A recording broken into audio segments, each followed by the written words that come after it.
Welcome to Respect My Crown. I'm Jillian J.J. Simmons. Respect My Crown is a community that is designed to support women who desire to step into the abundance that awaits them.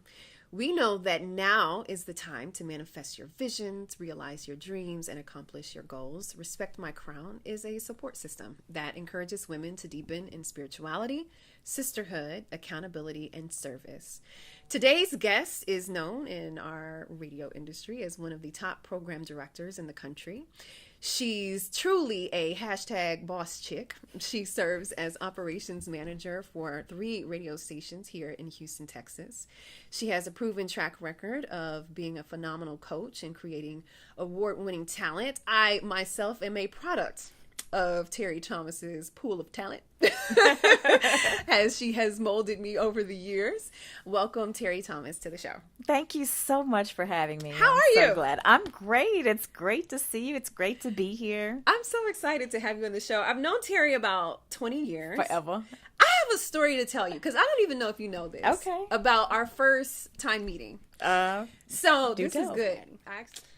And I thought that position was mine. This is good. So at the time I was doing overnights and running the board for the morning show. And you know when you feel like something is yours, and sometimes God has another plan. Yes. And I remember the day they announced Terri Thomas was going to be the music director, because you had 2 jobs. Yes, you always. were music director, which I was not qualified for, but then there was the midday show that I thought was mine. And I was so distraught, right? And I think that I really gave you, not that I think, I know that I gave you a hard time. Just a wee bit. I know I did. And so, look, 20 years later, I want to apologize for giving you such a hard time because, you know, my feelings were hurt and it really had nothing to do with you. And I think a lot of times, you know, we do that. We treat people wrong because of our own projection, right? And I was just really disappointed. And I was so disappointed that I ended up quitting my job to leave and to move to New York. So it actually worked out great that you did get the job, because it pushed me to do something that I may not have done. You know what I mean? And so here comes Terri. She's phenomenal at what she does. You've been in radio for how long? Since I was 14, really. Yeah. So it's a long time. That was like 10 years ago. So. Yeah, just 10 short years. A long time, you know, if I count that, and it's probably 30 years. It's a really, really long time, because I really did start when I was 14. Yeah. So I knew I wanted to be in radio since I was in 6th grade, and I had no idea that being a woman in this industry was going to have, you know, so many challenges, especially in the programming side, because you have programming is mostly run by men. And then when you look at the jocks, it's mostly men. What are some of the hurdles that you had to jump over, you know, to kind of prove yourself worthy of sitting at the table? I think that's still, it's, you know, an everyday thing. And it's a little sad to think that even at this day and age where I do have years of experience and a successful track record, because you know we are rated, we get report cards, so and for us it's ratings and revenue. So I have a successful track record over many years, but even now I still have to justify myself. Well, I don't have to, but you know, you do find people questioning your worth. And that's crazy, because in the radio business, for example, most target demographics of radio stations are women. So, you know, it's interesting that more women are not calling the shots, because we're targeting women. Who knows a lady better than a lady? Lady, right? So, you're discounted at all times. And my first program director in a commercial station, it was a guy, Philip David March, great guy, and he gave me some very important advice. And he said, you know, people are always going to question your value, and so you have to know this job better than everyone else. And that really stuck with me. So I would say I'm a lifelong student of what I do, because somebody is always calling your worth into question. But you can't battle what someone knows. When they say knowledge is power, it's very cliche, but it's there for a reason, and it's really truth.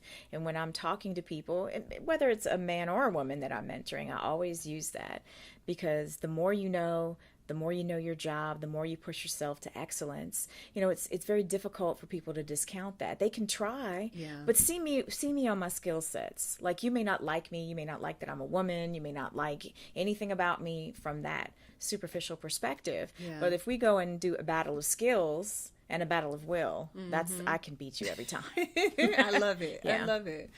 When I first got to New York, I was so disgusted by this rumor I heard about myself. Because this is what happens when you're a woman in this industry. You may hear rumors, or there's so much cattiness and just ridiculousness. But this one was probably the most hurtful for me. There was a rumor that I slept with my program director to get my job. And because technically I may not have been qualified for that position, coming from Cincinnati to New York, but it hurt me because I knew the truth, you know. Have you ever heard rumors that attacked your character, and how did you move forward? All the time. It's funny that you started our conversation today with your memory. I've had that happen other times where, you know, unfortunately, women, we aren't always kind to each other. But, you know, it's another case of another woman in another market who, for whatever the reason, you know, set her sights on me, that she felt that I was keeping her from something that she should have. It wasn't until years later, and I didn't even know. She sort of did a public apology. It was a 10 questions feature, and, you know, they were like, well, who are your mentors? And she named me as one of her mentors, but admitted that, hey, I didn't realize what I had when I had it, and I owe her an apology, and I hope that someday I would be brave enough to say so. People are always questioning. They're always creating rumors or trying to create reasons for you not to be there. And you know this because you know me a long time. I'm always been a turn the other cheek person. You know, I try not to. I mean, I'm not perfect. Nobody's perfect, but I aspire to not be a vindictive person, you know, and to be more of a let God deal with it. And through a lot of that, and, you know, like, there were a lot of times, you know, you feel alone. And then you're confused. Like, why does this person have it out for me? I didn't do anything to you. And to know that your mere existence, nothing about your character, your being, who you are as a person, but your mere existence has caused that other person to feel so insecure that they are now attacking you. And it's a lonely and difficult place. And so I felt blessed and confirmed in the fact that I did the right thing by not succumbing to the level of what was being done to me, by not passing that back to that individual. I really did turn the other cheek. It's the easy thing to do. It is. It's very difficult to do the right thing. It's very, very difficult. And there's something that I heard a long time ago that really stuck with me. And it was, when you're going through those difficult times, and you may feel it's really all about you and what you're going through, but oftentimes you're going through it because God knows you can handle it.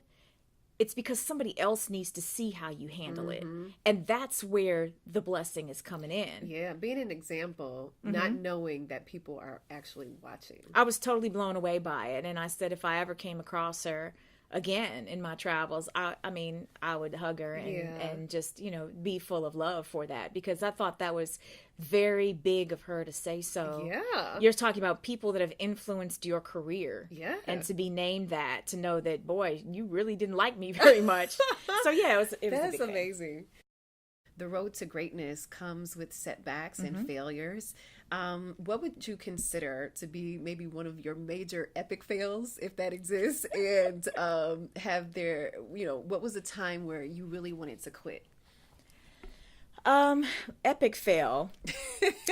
Well, I do remember, this is kind of funny, I don't even remember the name of the group, but I had to do this interview and it was awful. It was just awful. It was like the worst interview I ever did, and the group was a one-hit wonder, so I don't even remember what the group was. Thank God that's not anywhere that we can find it. But it was really, really bad, and, you know, and then my lesson from that is maybe I wasn't as prepared as I should have been for the interview.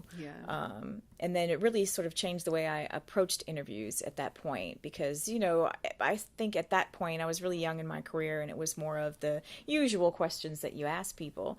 But I think with this interview and how bad it really went, they were probably tired of asking the same or answering the same questions. And so I just approached my interviews differently at that point, but it was awful. Yeah. But from that interview came a photograph, because at the time you would take a picture with the group, and then you know, somebody at the record company sends it off to trade magazines. And so my picture ended up being in a magazine for our industry, and I got a job inquiry. Oh my gosh. See? After that, so it's funny. Your epic fail turns into... It's funny how that happens.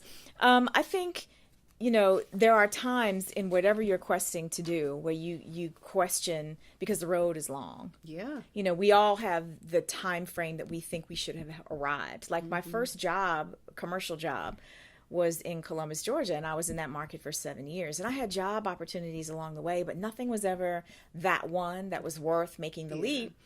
And every time I got another opportunity, the owner of my company would come in and raise my salary slightly. So it became the trade-off of, well, what am I leaving for? Yeah. The market wasn't that big. The opportunity wasn't any greater. And my guy here was willing to match the money, but I'm still in market 168. And, you know, there are moments where you question, you say, well, God, am I where you want me to be? Am I on the right path? And there are moments where it feels dark. And, you know, I've been there multiple times over my career where I really have to step aside and have a private conversation with God and say, God, what am I supposed to be doing? Where am I supposed to be? Yeah. Because you're doing this job day in and day out. And I've been fortunate. I'm in this industry for many years. And nowadays you see people pop around to different jobs, you know, like they're ordering takeout. Yes. So, you know, it's a different sort of time. But you know, just really asking God, like, God, show me a sign that I'm where you need me to be, that I'm doing what you want me to do, that I'm in line with what my purpose is. And so I have had those moments where I really questioned. And then, you know, this industry is very difficult for women, very difficult for women to have relationships and families and things of that nature. And I always thought I would be married and have some kids, but I put that on the back burner because I was very determined to have a career that my family could be proud of, because I was breaking molds in my family. If you weren't in radio, what would you be doing? Wow. If I was to leave radio today, I would be very much interested in having a business that helped develop people as the face of their brand, because I believe that people buy into people before they buy into products. And I think that you know, especially with all of the tools that we have, I think that there's a lot to be said for, you know, building brands and building, in particular, I love the idea of brand building as it pertains to people. Yeah. So I really, really, really love that. And then there are some days, it's going to be a left turn, where I think, you know, I should have been a doctor, a nurse, or really? And then veterinarian. Right. And then I knew I had made this pact with myself. If I didn't get a job in the first year after college in radio, that I was going to go to law school. So, wow. Yeah, I had considered that. I can definitely see you as an attorney. Yeah. You're feisty and spicy. I am. So an attorney, I think, like the medical thing, because I think it's a beautiful thing to have the ability to help make people feel better. Yeah. So I think that's beautiful. Whether I could really have the gumption for it, I don't know. Yeah. But a lawyer, I could do that, because I would be interested in, I'm fighting for justice. I want to be the superhero, the woman in the cape. I can see you doing that. Yeah, I would be a lawyer. Okay. I was having lunch with this guy who works here, and he brought up the book The Alchemist. And how you bought this book for the team. Terri is like really big on books. She bought everybody books over the couple of years. Well, I was here 6 years. You've, I think I've gotten like 3 books from you. And that's such a great book. It's one of those books like you need to read over and over, you know, as time goes on. Are you an avid reader? I am. What's the last book that you read? I'm reading Smut right now. What is it? Smut. Oh wait, I don't think I know that book. No, actually, I'm reading 2 books. So, you know, I do read a lot for personal enhancement, but you know, my brain is always on, and I know this. And when you're a creative, your brain tends to stay on all the time, and so I needed to find a way to circumvent burnout mentally, to be able to give my brain a break, so that it could get back to the creative space. Okay. And so I started reading, like right now, I don't even know the name of it, but you know, I'm on the Kindle. Those like lovey-dovey books? Well, these are like the murder mystery lovey-dovey books. Okay. So there's like a good figuring out the whodunit. And then, there's like some hulky dude in there and, some smart, brilliant heroine. And then I'm reading Gary Vaynerchuk, Crushing It. Oh, okay, good. And we both know awesome. Gary, I'm an avid Gary person. I'm reading Crushing It right now. In particular because, I'm preparing for the next year and with my team, really wanting to hone in on helping them build their personal brands next year as a further extension of the station brand. And I just knew there was some gems in there, on this. So I'm reading that for that headspace. But there's still favorites that I love. Yeah. I find myself either recommending or giving out books, and I think some of the oldies but goodies are tried and true. So Think and Grow Rich, Napoleon Hill. Oh yeah. I think it's very necessary. I think because we live in a social media world where you fake interact with people. Yes. Right? It's not like you and I, we're actually in the same room, we're sitting across from each other, I can give you a real hug. Yes. And so I think and Grow Rich is essential because I think one of the things that we've gotten away from is really developing your personal circle and understanding that two key elements from that. One is that you should always have people around you that are smarter than you. Yes. That even though you might be in a thing, that they have some insight to share about the thing that you're in that will help you to pull together that thing, because no one person knows all the answers. And I think the second part of that book that I think is essential for people is the idea of the barter system. Yeah. Whereas relationships should be give and take. It's like, that's right. Here's what I can offer you, or here's what I would like for you to do, but perhaps what could I offer you in return? And sometimes it's the things that we take for granted. Like, for example, JJ, I'll be hypothetical. Maybe I need you to, I don't know, edit a podcast for me, for example, right? Yeah. And then I said, well, JJ, what could I do for you? Well, maybe you need childcare on Friday night. Right, right. It may not even look the same. And it doesn't have to. Yeah. But I think that there's some beauty in that. Oh, yeah. And it's the understanding of, you may not always have money. I think a lot of times people view a lack of financial resources as an obstacle to getting things done. But you have elbow grease. You have things that you offer that are natural talents or things that you're able to do to lighten the load for a person. Yeah. So for you to get what you need and then to get what they need, you may not think it is what it is. Right. And so I think that that's a powerful lesson to get from that book. Absolutely. Gosh, Terri's dropping those gems today. This is an entertainment industry that keeps you on the move, and you manage a lot of people and personalities, which can't always be easy. No. A lot of egos in radio and entertainment as a whole. I think any industry, I think it's just the ego-oriented culture. It is. And it's on a whole new level now. Now, yeah. Everybody is a star now. Everyone's a star. Oh, gosh. But how do you handle the stress of it all, In our industry, you really need to up your self-care because this isn't a 9-to-5 job. You know what I mean? So how do you take care of you, and how do you woosah? Well, I think that's a big issue, especially as women, especially for women in this business or any business where women are the underdog. And because we feel like if we ever get off the treadmill, like, we're losing ground in some way, right? Because they don't view us the same as they view men. Oh, yeah, you're right. It's like, these conversations still happen. Oh, she's pregnant. Well, is she going to be able to be up to par? And that's messed up, right? It's not okay. It's not right. If I'm not feeling well today, oh, are you pregnant? Like, no, I don't have to be pregnant. Can I you wouldn't go to a guy and say, well, is your wife expecting? So what you're saying is essential. So a couple of small steps that I've taken more in recent months because of that very issue of needing a better balance and more self-care was every day I take myself to breakfast and I read for an hour before I come in. Now, on some of those days I'm working out at the gym first. So Jose, my amazing trainer. Yeah. So I'll go work out with Jose for an hour. I'll go sit at the counter at Le Peep. Yeah. And read a book for an hour, and then I'll come into work, and then I can give my full self. And I'm reading non-work books. I'm reading my mysteries or smut or whatever it is, my pleasure, I don't have to overthink it books. That's what I'm doing at that particular time. That's a small everyday thing. Yeah. I think it's essential to remember, like, working out, you got to schedule that. I schedule that. Yeah. The reading. Need to be better about connecting with homegirls. Like I have a small group of women. We've been very close for a long time. We all live in different cities. So that group text chat is essential. Yeah. We strive to be in the same city. It doesn't always work out to get gatherings. But when I get those moments, boy, it's life. Yeah. I love to travel. I don't love the act of traveling, but I love the act of being somewhere different. Yeah. And I find that it rejuvenates my creative space. Yeah. What's one of the favorite places you've been? Maui. I have got to get to Maui. It's on my list of places to go. Terri, as we wrap up today's interview, we have 4 elements that make up Respect My Crown.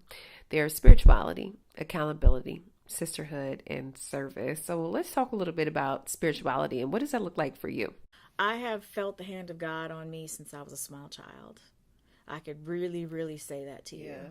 There were some dark times in my youth, very dark. And I can remember this clearly. I was at my grandparents' house, who I just loved my grandparents. They were amazing. I was at my grandparents' house, and I was swinging on the swing in the backyard, and I would just sing songs to myself. But I could feel the hand of God on me. Yeah. And to even be that young, and my parents, we weren't church people. Yeah. You know, my grandfather would take me to church if I was staying over. You know, he'd get up and take me, somewhere on a Sunday. But my mom, she was overly Catholic when she was a kid. So she was like, I'm going to let y'all work it out. So I would say that I've always felt God in my life. I've always known God. And I think that, spirituality could be in a church. It doesn't have to be for me. Yeah. I think it's just about taking daily time to commune. And I think gratitude is a big word for me. Yeah. And having conversation with God. And so I'm grateful and I'm thankful every day.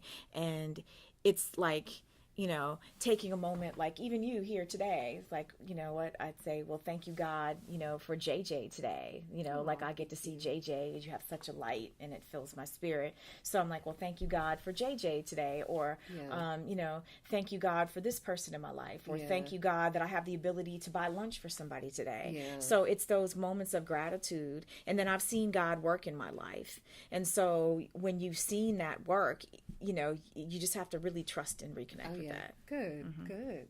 Part 2 of Respect My Crown is sisterhood. So you talked a little bit about your tribe. You have a nice small tribe of friends. Small, yeah, but effective. How do you weed out toxic people in your life? I've not been great at that. I don't have a great filter initially because I'm a person who tends to see the glass as always about someone's potential. Yeah. So everyone I meet, I'm immediately looking for their potential, and I don't often see the things that come with that. So for me, along the way, and it's been powerful lessons to learn, is that God put some people in my life, men mostly, but a couple of key men in my life that have been able to say, that's not it. That's not Stay it. away. Stay away. Because I don't have the filter, and I always err on the side of how can I help you? How can I serve you? Because you have such a big heart. Have you ever taken the Enneagram test? No. Oh my gosh, I'm sending it to you. Oh, please do. You are what would be considered a number 2. So it's like you are so helpful to people. Sometimes it's to your own detriment because you just want to help. So. Yeah. Yeah, I would say that to you. Thank you. Accountability.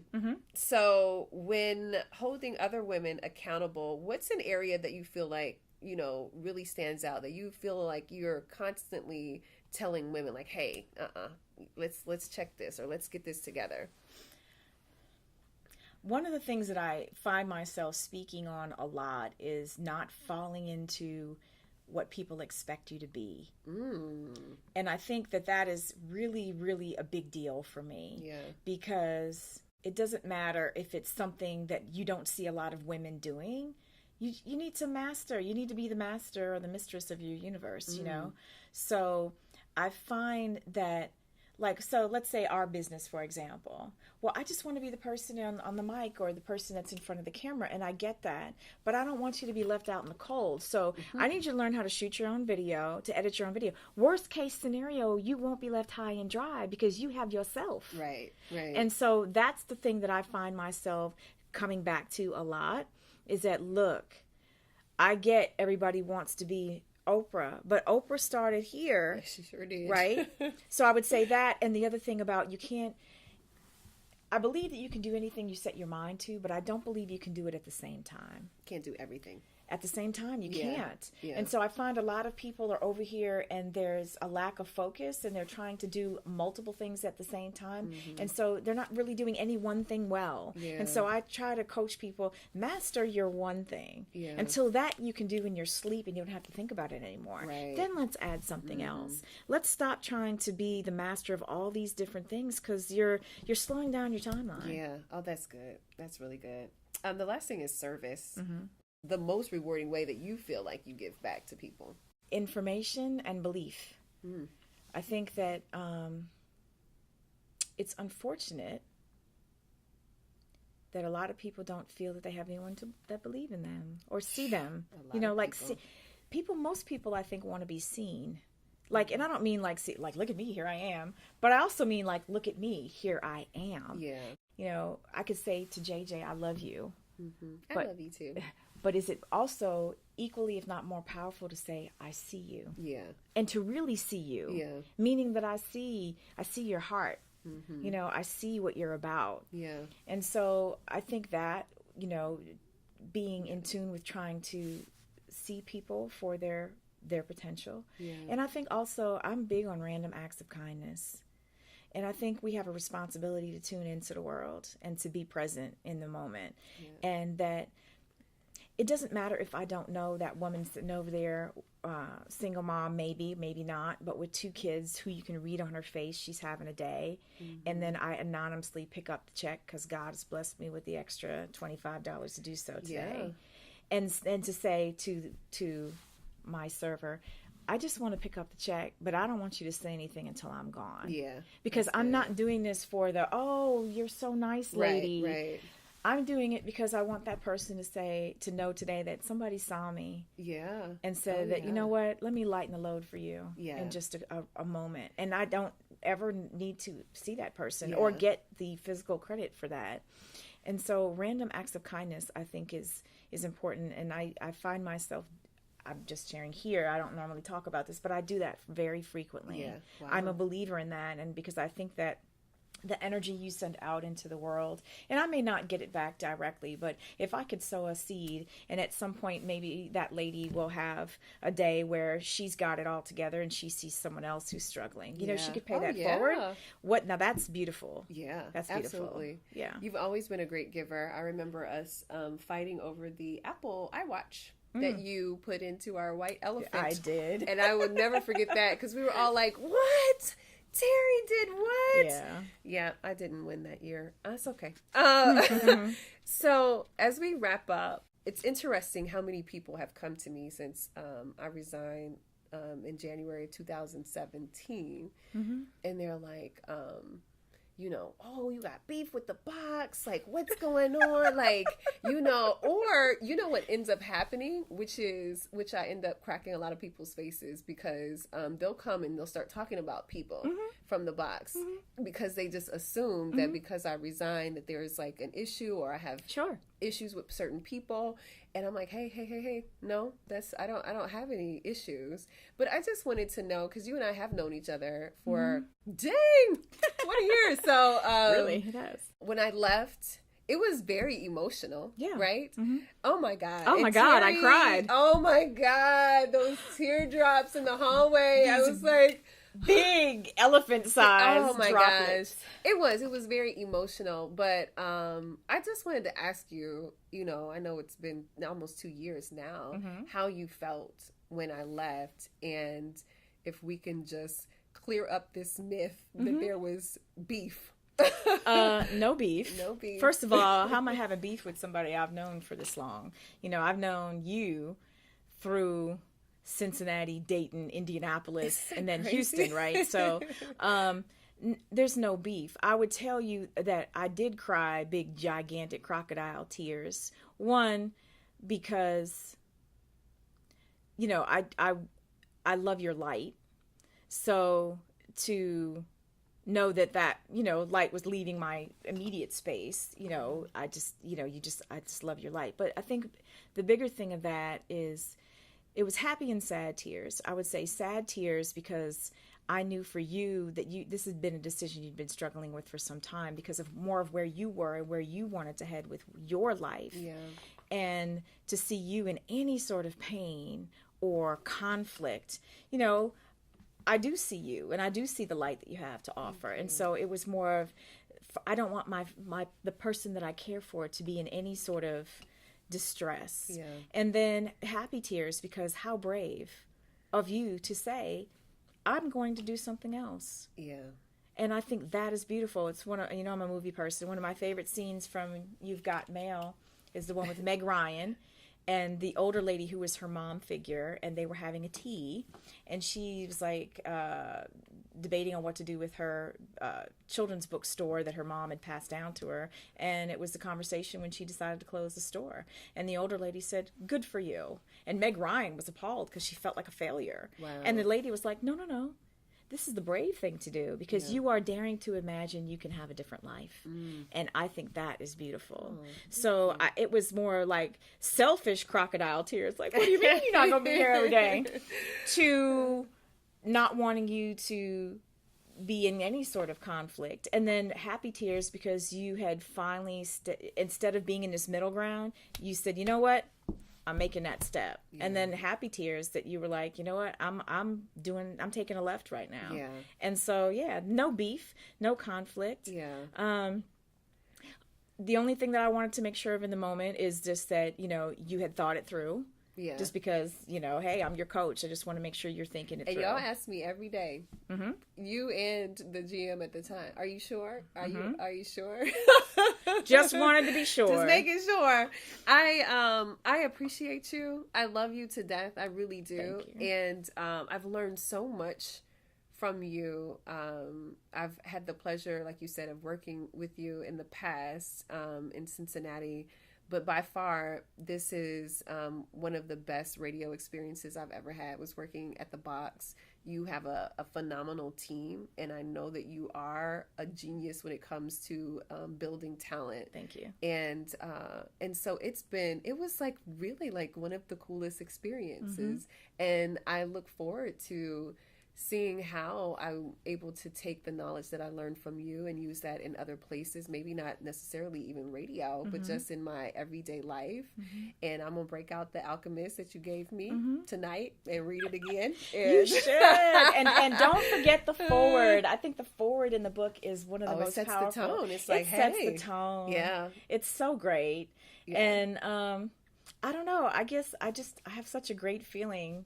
I'm sitting here looking at a Magic 102 sign, and I see the word magic, and I just feel a spirit of magic in the moment right now. Too.